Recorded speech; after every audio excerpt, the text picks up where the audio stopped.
how do you be at one with everything? The good, the bad, the ugly, the mean, the happy, the joy. I am all of that. I'm all of that. There is no separation. And when I can embrace all that, can I be connected to all that is, even when I don't like what is happening? You're listening to Deirdre Fay on Psychologist Off the Clock.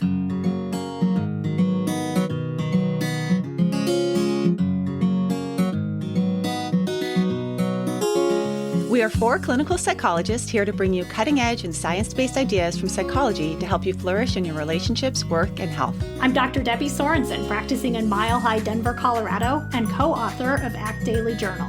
I'm Dr. Diana Hill, co-author with Debbie on Act Daily Journal and practicing in Seaside, Santa Barbara, California.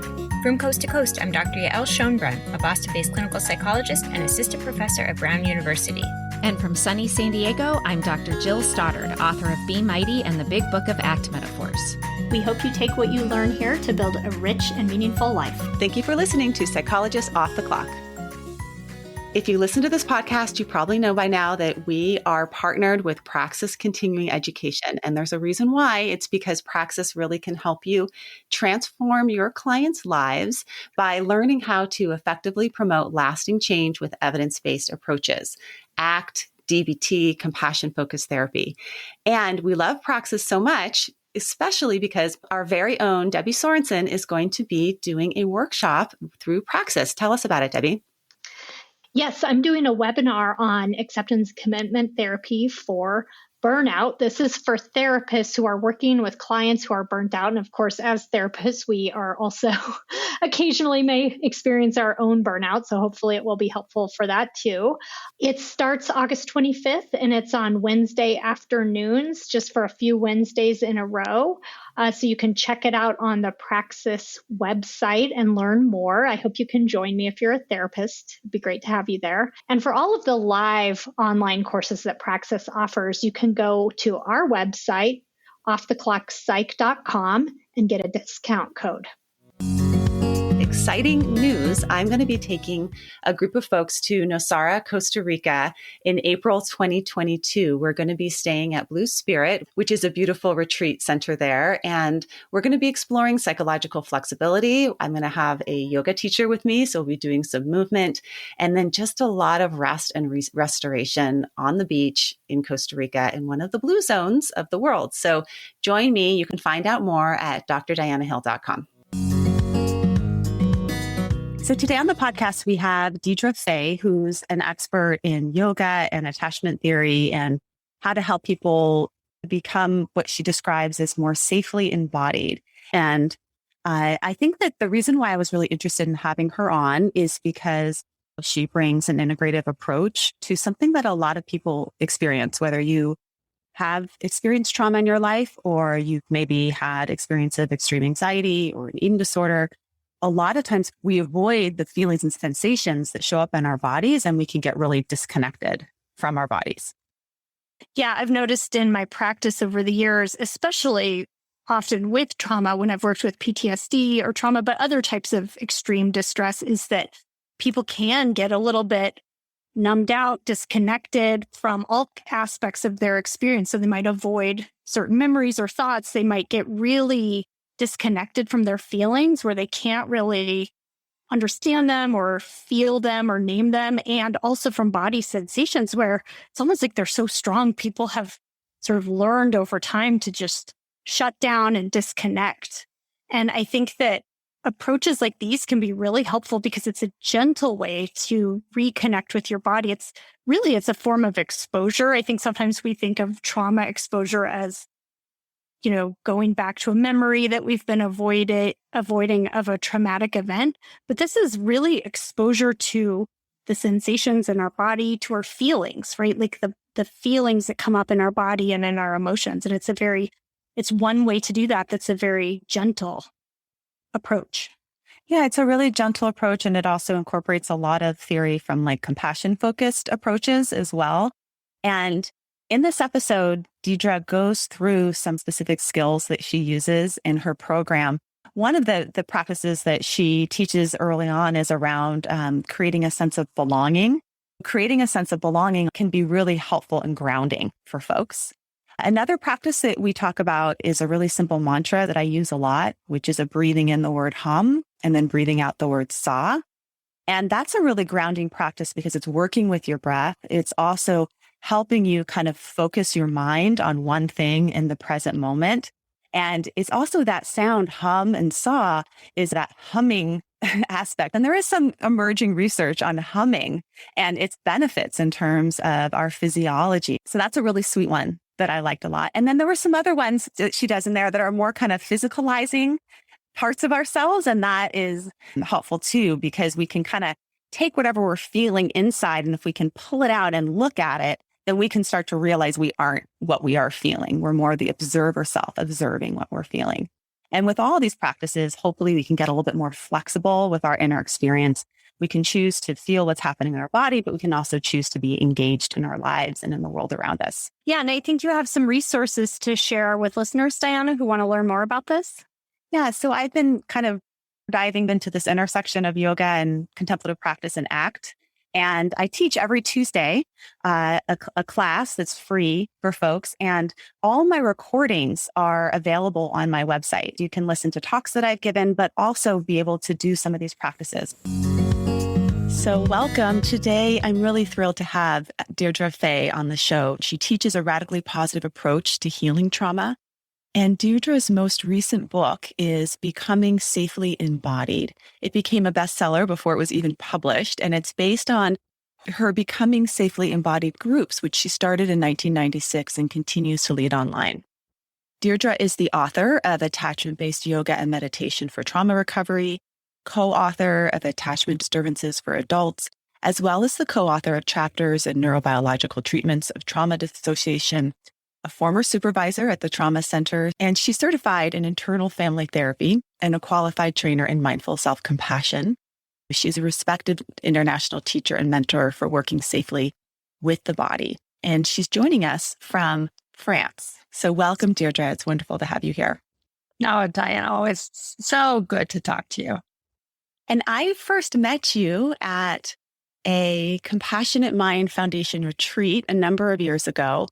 I was enamored by you. So there was a number of leaders in the field of compassion. Paul Gilbert was there, Dennis Church and Laura Silverstein were there, and Kelly Wilson.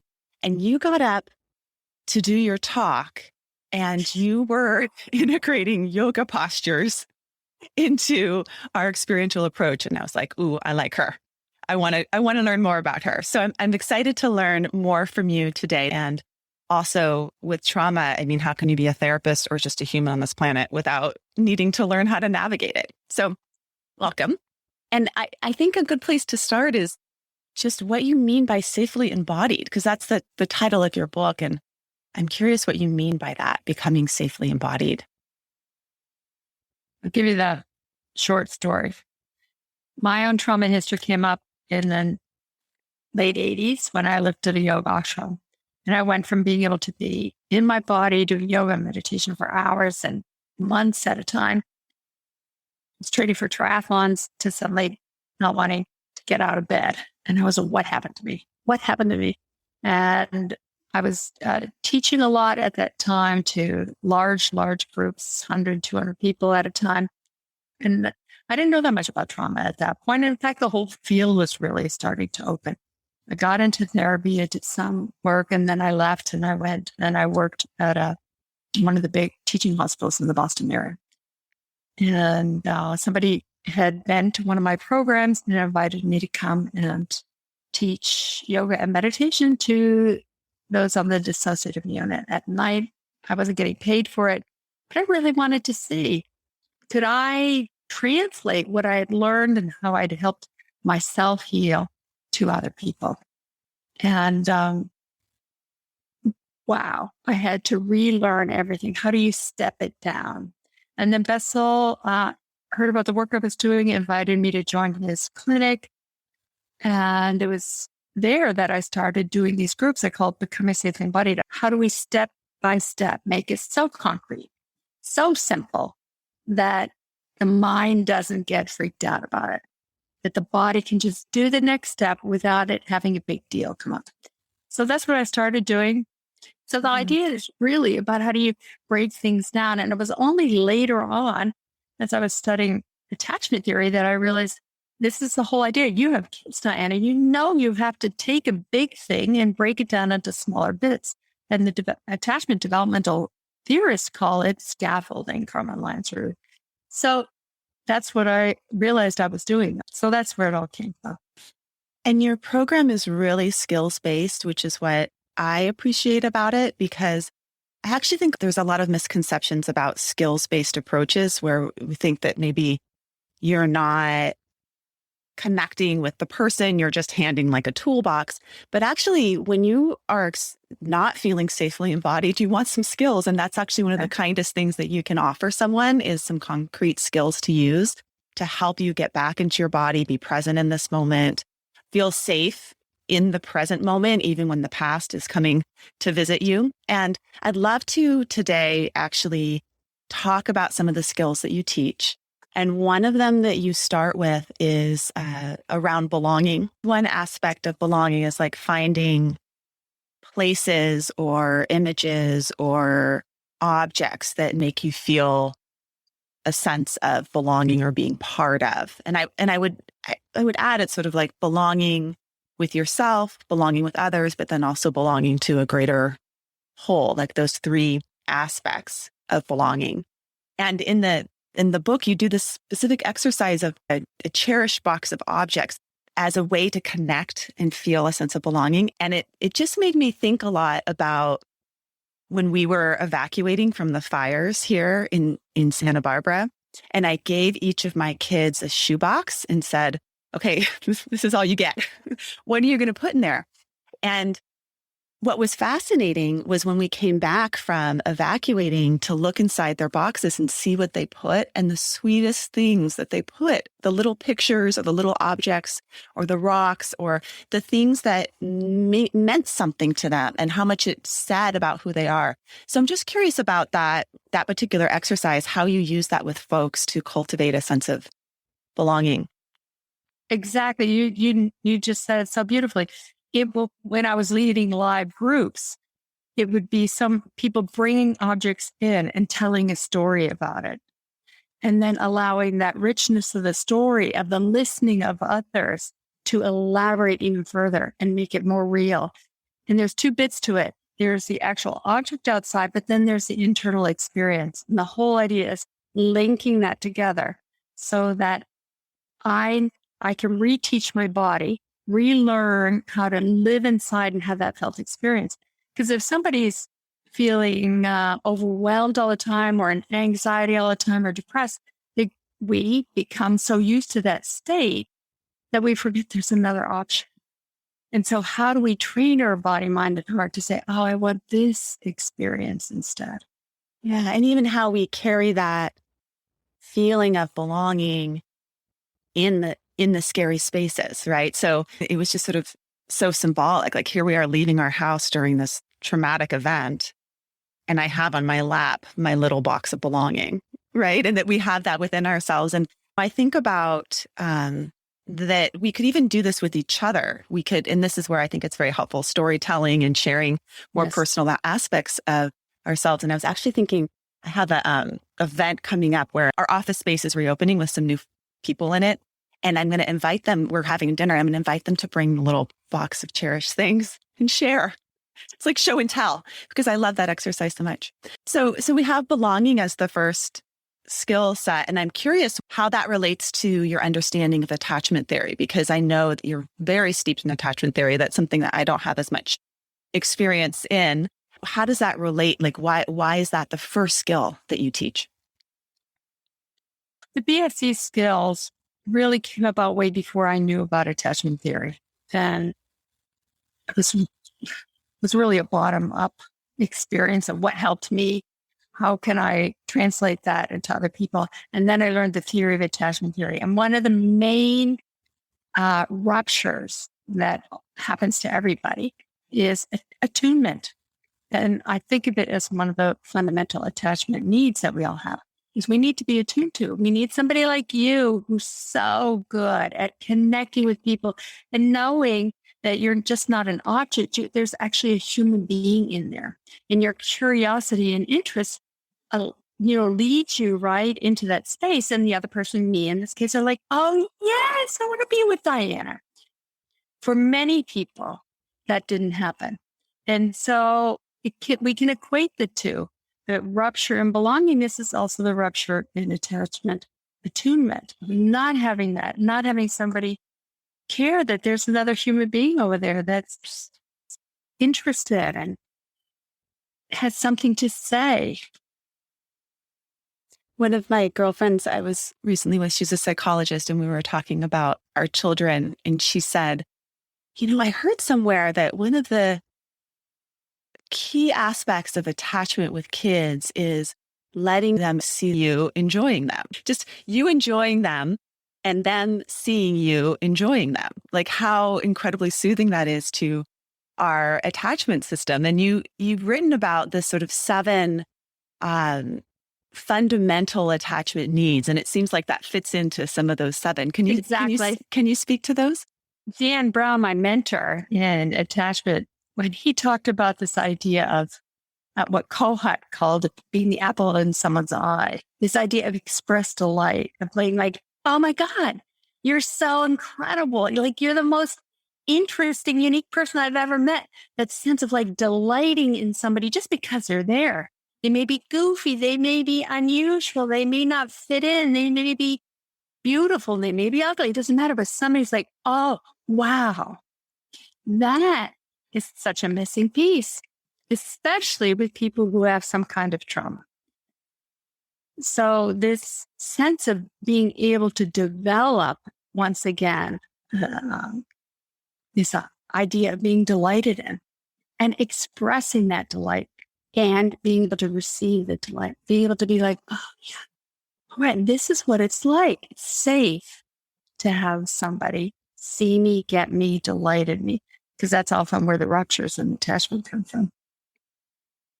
So what are some of the other attachment needs of those 7 fundamental attachment needs that you write about? Well, one of the main ones is just safety, physical, emotional, psychological safety. That's primary. If you don't feel safe in your environment, it's going to be hard to relax and be inside yourself.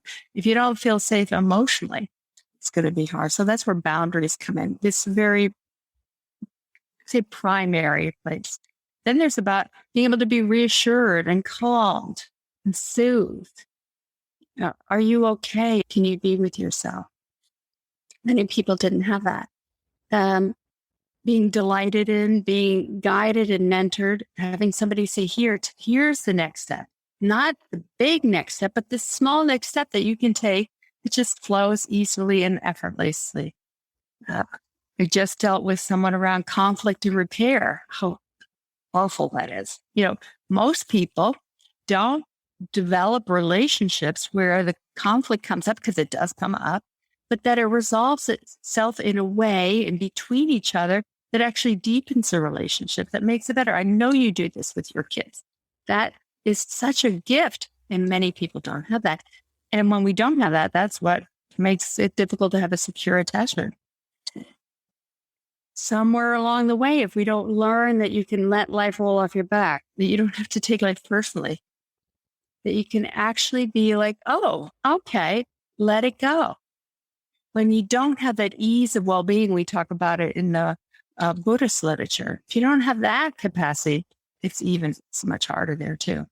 So when we start developing these and are surrounded by these and live in the nest of those, the person develops what we call a secure attachment, the ability to be in life, reach and step outside of their comfort zone and try something new and different. Because every time we do something new and different, there's going to be some level of anxiety or trepidation. So do we have enough inside ourselves to step outside? And if something gets scary or overwhelming, do we have a safe haven to return to?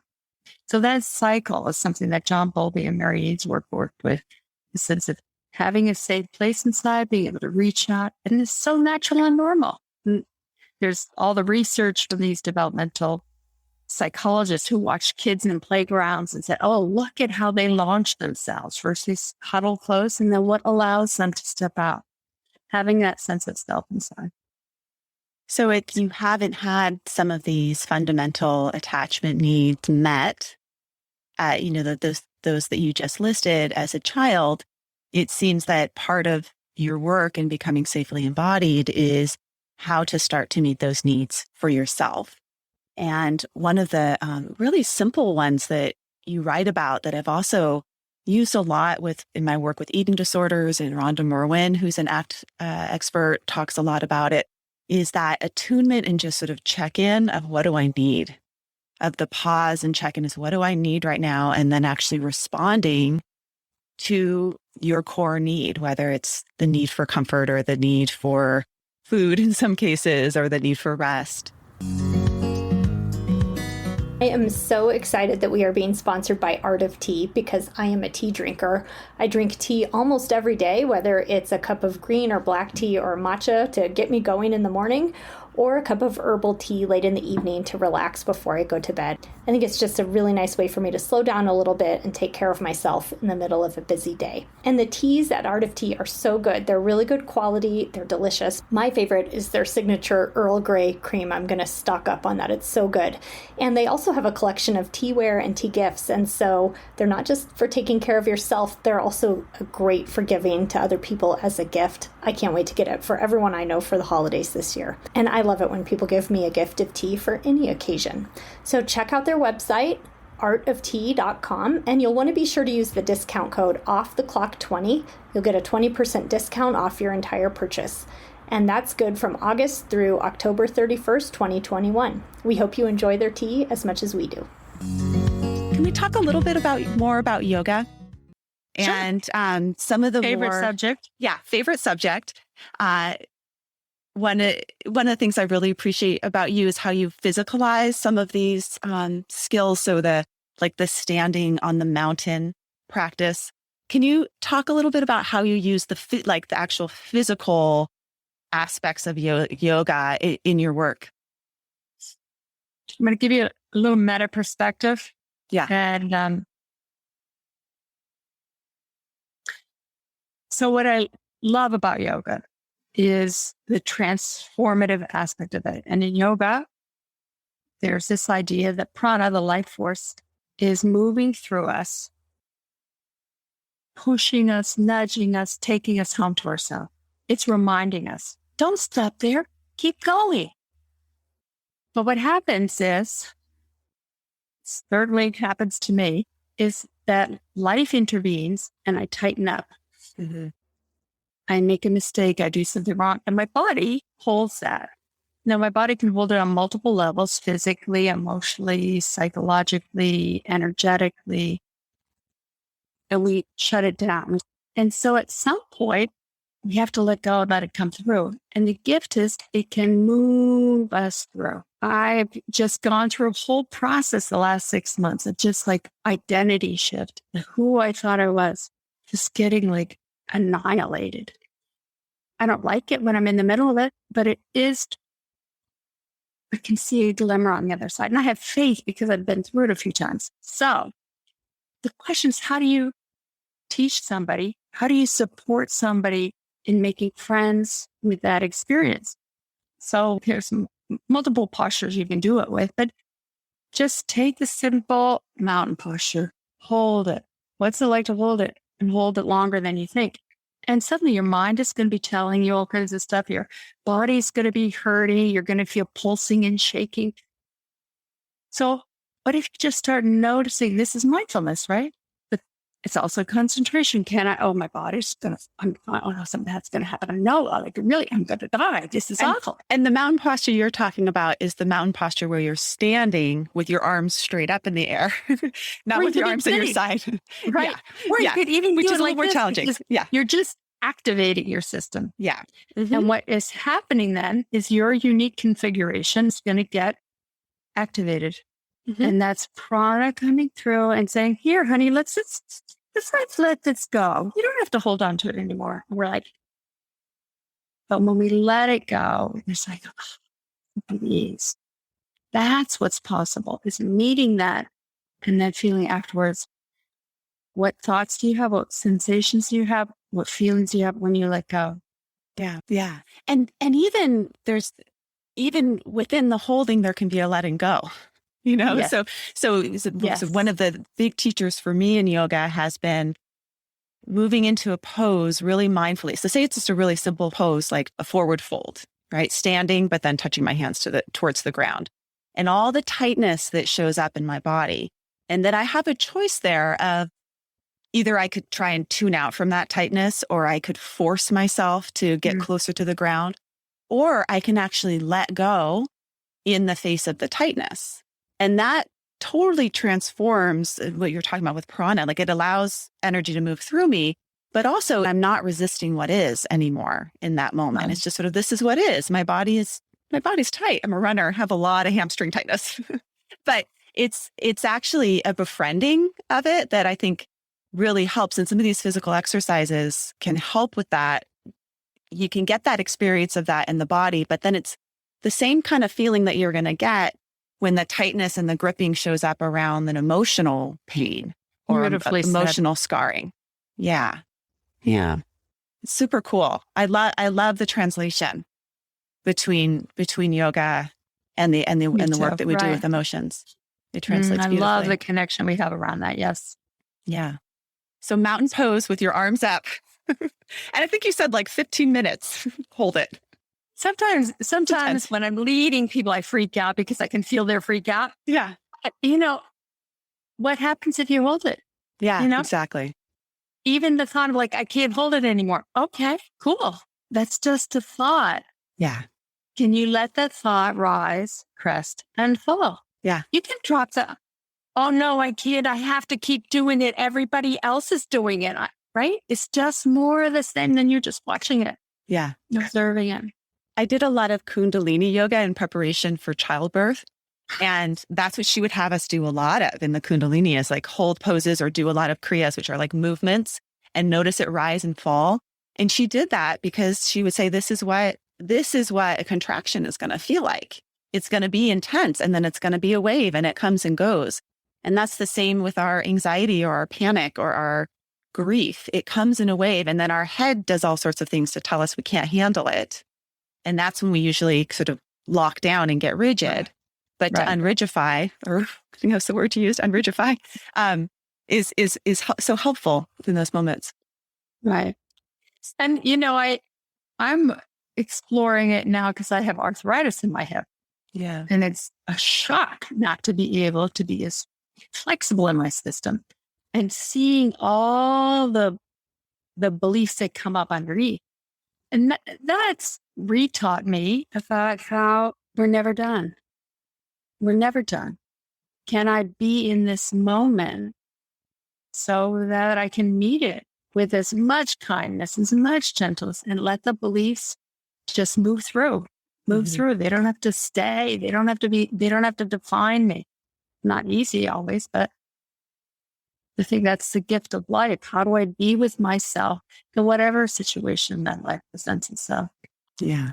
How do I stay present in my body, in the moment, in the process, without getting like spinning out into my head and my story and all those ways that we try and avoid what is. Another practice that you teach is around discrimination and externalizing. And you use things like art to do that, physicalizing parts of ourselves. Can you speak about that and Sure. why that's helpful? Yeah. Well, I started seeing this so much in groups and individuals too, but you see it really loudly in groups, is people think that their feelings are the only their reality, and they didn't realize that what they're feeling is not necessarily the truth of the situation. So a lot of that was about externalizing. We didn't have that name for it then, but it's taking this internal experience and putting it outside. We talk about it in chair work. Tobin Bell does a lot with this in compassion focused therapy, taking what's activated in here and moving it outside in some way. You can also do it with your hands. So you feel inside and you're like, I'm nervous. Okay, so what is nervous? If my hands were to mimic nervousness, maybe it's like this. That simple thing allows people to take it from inside, put it outside, and then how do you shift it into something that's more soothing? Maybe there's a flow to it. What would be soothing to you? So you have to tune in this to flexibility and the pliability in the mind that you're talking about with that. Is knowing inside myself that I can shift it. So those are simple ways. Drawing is another great way. Every time I would lead a group, people say, I can't draw. I'm not. But then you give them crayons and paper and they're like, okay, color means it shifts somebody from the left brain into the right brain and allows something new to come up. And they're always surprised. And people then can relate to it in a different way. It brings up an inquiry about what's happening inside. Again, another huge missing piece for people is nobody was interested in what was going on inside me. Now, somebody, the whole group might be. So that's powerful. Yeah, I love the words that you use around fascination, and then it links to curiosity. And when we have a stance of curiosity about something, it's just you have more of an openness towards it as opposed to a shutting down. And I remember I used to run groups at an eating disorder treatment center, and my co-facilitator was a psychodramatist. For folks that don't know what psychodrama is, you actually act out, you like physicalize the different parts of yourself in this drama. It was very fascinating to work with her, and I learned a lot from her. And some of the things that she did at the beginning of the groups would be things like she'd give us everyone a styrofoam cup, and then she'd have you sort of shape and reform the cup into what you're feeling in this moment and then talk about it. Right. And there's something about that. Like if you can observe it, then you aren't it, right? So if I can make the cup what I'm feeling in my body and then share it with someone, it doesn't feel so much like I'm consumed by it, fused by it, all like that's all of who I am. But here it is out here in this form of a cup. So I love those types of ideas. And honestly, actually try it. Sit down and draw out your feeling. And it's a pretty powerful thing to do. If you're a journaler, maybe instead of writing in your journal, just draw for 5 minutes in the morning and see if it gives you a different experience. I would be curious about it because I really like that you bring that into your work. It's great. And I love what you said about the cup. And these are simple things that people could do on their own. Yeah. It's so wonderful. I think that's one of the reasons why I came up with this whole thing is because people would be like scared to leave the office and be alone with themselves. I was like, how can we find ways for people to have support? What you do in your daily journal. It's like how to help people have the support they need between contact points so they're not alone with themselves. I also really like that you do breath work. And I actually think breath work is one of the key pillars of health that we have neglected for so long, but yet has been practiced for so long, as understanding as a key pillar of health and also of taking care of our emotional selves. I'd love for you to share with us a little bit about, it's called pranayama in yoga and how you use pranayama. And then we can also talk a little bit about the science behind it, because there's a tremendous amount of emerging science around pranayama and its benefits, not only for health, but also for mental health. Well, I started playing with it with people in some ways, just, because living in an ashram, you do a lot of pranayama. And it's like, but how do you step it down so somebody doesn't get afraid? Because what breathwork does is it turns up the dial. But if you can turn it up, you can also turn it down. So how do you creatively use it in a way that works for you? So there's an idea in yoga, which I know you know, Diana, about kumbhak at the top, holding the breath at the top or holding it slightly at the bottom in exhalation. So playing with it, like, okay, so you're anxious. What's it like to take a breath in, gentle breath in, and gently hold it like you're holding a tender little bird right between your hands. So just hold it gently. And then let it go. And just notice what happens. Okay, you're still anxious. Just take a breath in, hold it gently, and then let it go. Simple. Awesome. What happens at the bottom of the exhalation? So you breathe in, you exhale, just focus slightly, and just see. Maybe that makes you more anxious. Maybe it makes you more depressed. It's so important to know how it affects you. You're the wisdom keeper of your own body, mind, and heart. So you get to experiment what works, what doesn't work. You can do all, you know this so well. Take breath in, hold for 4, exhale, do all kinds of things. It's almost doesn't matter. It's just, can you let your body teach you? Yeah, it's interesting because in terms of, I'm reading this book called Breath by James Nestor, and That's such a great book. It's great. I mean, he covers all different things about breath. So the importance of breathing through your nose and the importance of really slowing the breath down. And a lot of these practices have been used for a very long time. So slowing your breath from an inhale of 5 to 6 counts and exhaling for 5 to 6 counts, which is part of like compassion focused therapy. They use that with soothing rhythm breathing. But I think what is interesting to me is doing this type of breath work also just really helps you get in your body. Because oftentimes when we're caught in in a traumatic experience, or we're in extreme anxiety, or we're in depression, we're so much in our heads. And being able to have the awareness to, okay, I can go in my body and I can work with my breath inside of my body, even noticing like how I'm holding my breath. Doing an intentional hold, interestingly, helps you not hold your breath. Because when you get to the point of I can't hold anymore, you exhale, and then you just naturally take a big, long inhale. So some of these real simple breathing practices are super helpful for folks to get back into your body and also experiencing it in a different way. And not being afraid of it. Like back in the day, we'd say, oh, take a long, deep breath. And people are like, I don't want to do that. It's like, no, just notice the breath that you have. Start there. And then what happens if you play with it and interrupt it in some way and just see if you can control yourself? And it just opens the scope and the possibility of what's there. Like, I don't have to stay rigidified in this experience that I thought I had to have. Exactly. Not staying rigidified in it. I like that term, rigidified. How can we be more playful even with our breath? And that's great. So another playful exercise that I actually helps you not become so rigidified that you talk about in the book is retelling your story from different perspectives. And I actually use this past week because I have an emerging teen. Slowly, he's a preteen, but he's emerging, and there's some video game conflict that we get into. And I had my whole story about it. And then I started trying to practice retelling the story from different things, like from the perspective of the actual video game, and then from his perspective. But can you talk about that practice of telling and retelling your story and why it's helpful, especially with trauma?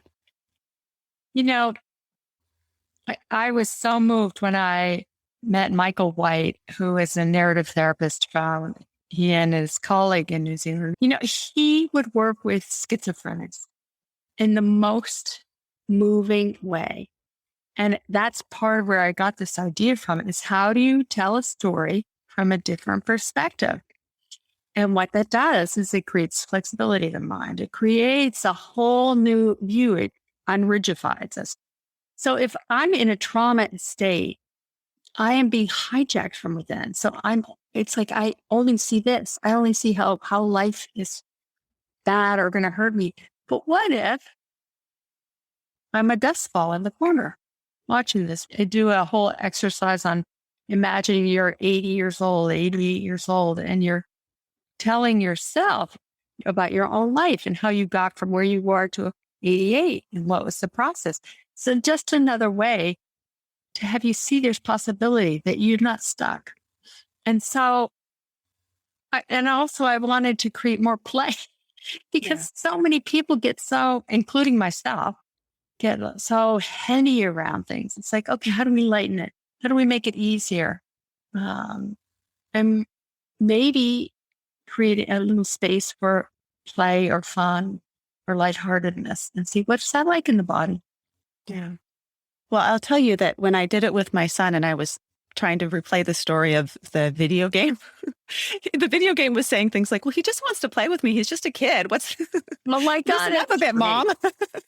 So it's helpful, right? All of a sudden you have this fresh perspective of my story isn't necessarily the whole story, which I think really Did you tell your son? Yeah, we talked about it. I try and talk about it, especially, lighthearted stuff with them because I want them. Well, I want them to have these skills growing up, right? Some of the skills that you're talking about aren't necessarily just skills that you need to recover from trauma. They're just skills for living a life that is whole and living better and being embodied in the world.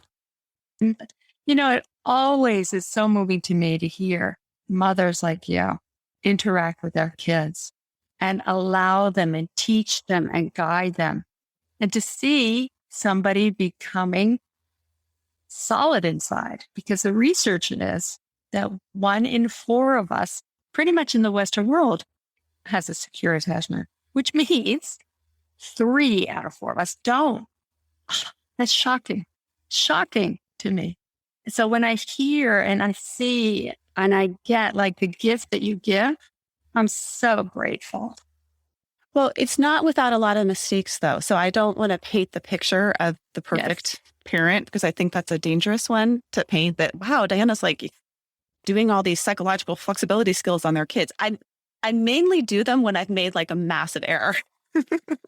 But that's when I've like stuck my foot in my mouth and been angry and yelling. So yeah. I mean, it is the beauty. And I think that's also, some of what you offer is just be kind with yourself in this process. There's no really one right way. Make mistakes. Yeah. Make mistakes so that you can repair them. Yeah. Like, isn't that the gift? Yeah. Not to be perfect, but to be like, okay, let's find a way through this. Yeah. The sweet moments when we do that with ourselves or with other people is, we make mistakes with ourselves too, and that we can work on repairing the mistakes we make with ourselves. And I think that comes up, at least for me in working a lot with folks with eating disorder histories, how much shame there is around even just how they've dealt with their life circumstances, right? And sometimes it's, I've harmed my body, or I've hurt others because of what I've gone through. And that practice of compassion with ourselves, I think is really important. I wanted to talk with you about mindfulness because the mindfulness strategies that you teach, I really like how you use both concentration strategies and observing strategies, but there's a bit of controversy around mindfulness and trauma because there's sort of this risk associated with, if I go in and I'm mindful with my experience, am I just going to get deeper and entangled in my fused self stories and this storm that I can't get out of? Can you talk about how you teach mindfulness and maybe some of the risks associated with it, how you deal with that with folks? Well, this comes totally from my own experience being on retreat, and this was way before we had a lot of awareness about meditation and trauma, but it's about being skillful with it. So the whole purpose of mindfulness is to allow something to come up and pass through and move on. But what happens is the drawback is if I'm so able to focus and be with something and name it, and I lose track of myself, then that stuff is going to come up and it's going to open up everything inside and blow it up inside. If you start naming something and paying attention, and then you need to focus on something else, that's the concentration practice. So you use it judiciously. So mindfulness can bring stuff up. Its whole purpose is to bring it up. But it's how do we titrate it? How do we build enough of a self inside so that we can be with it? But concentration is, if I'm triggered, I need to be able to go where I want to go instead of getting like caught up in the trigger. And that is a huge skill that people are. It's like, okay, I want to go there. I want to focus. Oh, Diana, there's a yellow pill there. I'm just going to look at the yellow pill. I'm going to stay with the yellow pill. I'm just going to bring everything to bear that. Now, the drawback of that is certainly the way it's often taught with metta and loving kindness is it's about bringing forth love and warmth and compassion and goodness. But that could be scary too. So as you're focusing on it and all this, your heart starts opening and your bhaktiness is like, oh, yeah, And then all of a sudden you have to use mindfulness. Oh, I'm triggered. Oh my gosh, look it, I'm triggered here. This is what happens. But here I am in my house, all is well, da, da, da, da, da, da, da. So using them back and forth as a way. Yeah, I love that. And I'm always translating things into ACT in my head or yoga. I feel like there's all these different languages. Sometimes I feel like I'm trying to be multilingual and understand the different ideas. But what you're sort of alluding to there, if folks are ACT therapists, is having flexibility of your attention so that you're not completely consumed by what's happening inside of you. You don't have all two eyes in. Or you're not so like hypervigilant of, what's on the outside, two eyes out, but that you have an eye in and an eye out, and the flexibility to be able to move your attention and ultimately move your behavior where you want it to go. Beautiful. And yes. Yeah. Yeah. So mindfulness is a real helpful skill, and you teach the different types of sort of, you teach mindfulness practice, but you also teach the concentration practices of metta, which is a loving kindness mantra practice. And I'd love to talk more about metta because that's becoming more popular, I think, in the West. Folks are using metta or talking about metta more, especially with like Sharon Salzberg and all of her work. But can you share with folks what metta is and why you teach that practice and how it's useful? Such a great question. Let me just sit with that for a moment. I think it was because when I was going to meditation retreats, it was about cultivating loving kindness for yourself. And Sharon was my teacher back then. Wow. But it was also that all that stuff started coming up. Why I shouldn't be loved, why I wasn't worth it, why all that starts coming up. And so what Chris Germer and Kristen Neff have done since is bring in the whole idea of self-compassion. So important because that stuff does come up.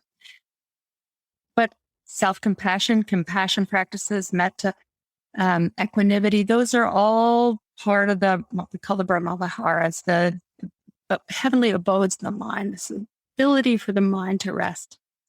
So bringing it up is so important because so many people don't have that kindness. They don't have that capacity. They don't have that ability to just be kind to themselves.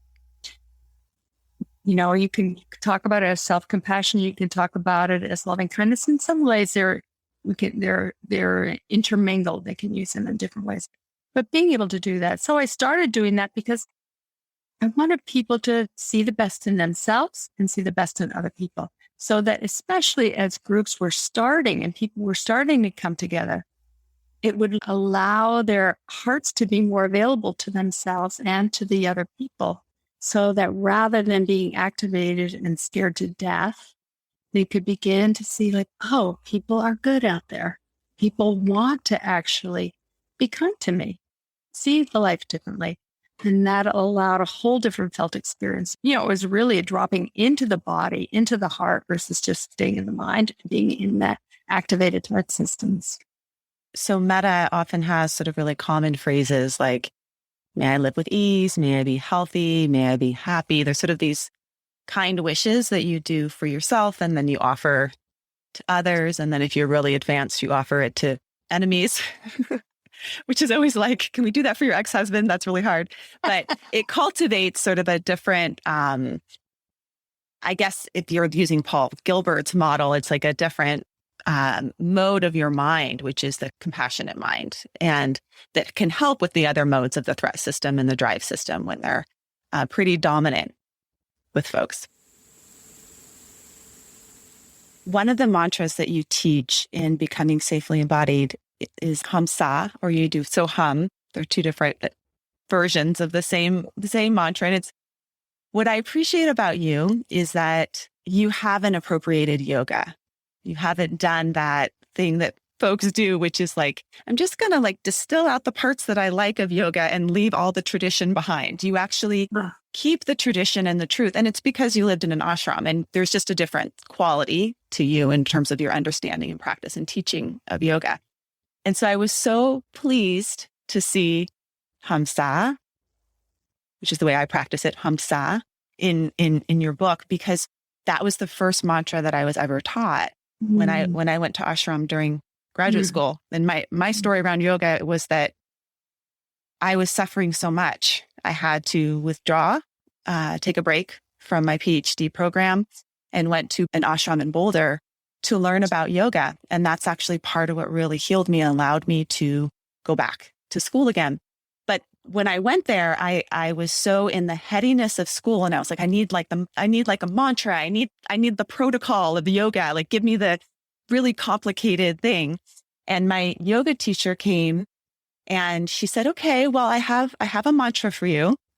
And it's breathe in and say the word hum internally, and breathe out and say the word sa. And I want you just to practice that for a while. And it's not even out loud, but it's just breathe in hum and breathe out sa. And it just means I am. So I love that you taught that. I'm curious for you about mantra, how you use mantra, and what it was like sort of writing about that particular mantra in your book. Oh, gosh. Well, I trained in and I love the non-dual teachings, and the idea of I am. It's powerful. But if somebody doesn't have enough of a self inside, that doesn't make sense. Mm-hmm. So what I began pondering is like, how do you be at one with everything? The good, the bad, the ugly, the mean, the happy, the joy. I am all of that. I'm all of that. There is no separation. And when I can embrace all that, how can I be connected to all that is, even when I don't like what is happening? And it's the foundational bit of what I really believe is that trauma is a modern day bodhisattva training. We are being trained to transform our suffering into compassion, just as you did. Just as you did. But it takes everything. And so we need practices that remind us, I am everything. I am all of this, even if I don't want to. How can I gather up all of that? Allow it to come home. Allow myself to be at peace with all of it. Because it's not just all the icky stuff. It's also all the good stuff. Well, I think that's a beautiful place to end. I am that. You are that. She is that. They are that. We are that. And we are one. We are one. Yeah. Yeah. And you are such a gift, Diana. Really, your joy just keeps getting bigger and bigger every year, and in more and more fullness. And I so appreciate what you're doing on the planet and creating space for people. Well, I appreciate you, Deirdre. I feel like you're sort of like the wise woman mentor out there, doing a few steps ahead it's helpful to have someone to look to that's doing this important work. And for folks that want to be part of your Becoming Safely Embodied community, or want to learn more as a therapist about how to use these skills with their clients, what's the best way to do that? How can they find you? There's two ways. One, around trauma, is we have a safe guide. It's a 40-page information about being in the body. We call it the Safe Guide to Healing Trauma and Attachment. So it's dfay.com/safe guide, very simple.